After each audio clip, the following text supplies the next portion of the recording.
What's up guys, welcome to my channel. In this video today, I'll be sharing with you step by step how you can send an e-transfer using the RBC Mobile app.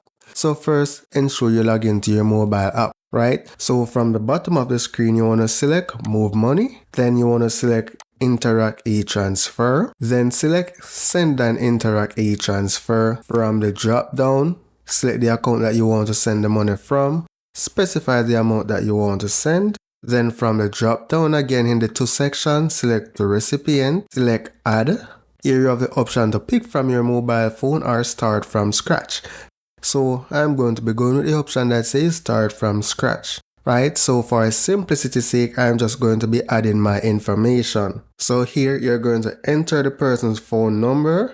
So here you're going to enter the recipient's email address and specify your phone number. Once you do that, you can select notify by email or SMS. So I'm going to select email, select done, and then you want to select remember recipient in the event that you plan to send this individual money again. So my email is incorrect, so let's correct that and put Gmail. Now please note that you have to use a notification method, otherwise you'll not be able to select continue. So this is a summary of the contact information, right? So here I'm just going to select save. So basically I'm already added, so I can't add myself again. So I'm just going to select OK here, but you should get the idea of how to add a recipient, right?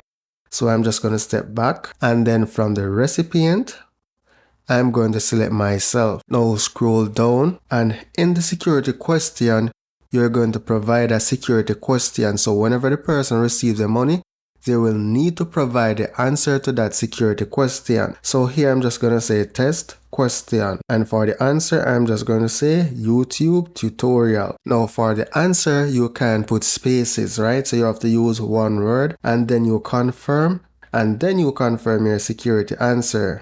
And for the message, it's optional that you provide a message, so I'm just going to say test transaction, and then so once you have completed all the relevant information, select continue. On this page, you'll review the transaction, and once you're satisfied with all the information, then you hit send. If you have made any error and you want to make a correction, then you press edit to make the correction. However, I just did this as a tutorial to show you can achieve this, but at this point, I do not want to send any money. So that's it for now guys. Thank you for watching and see you in the next video.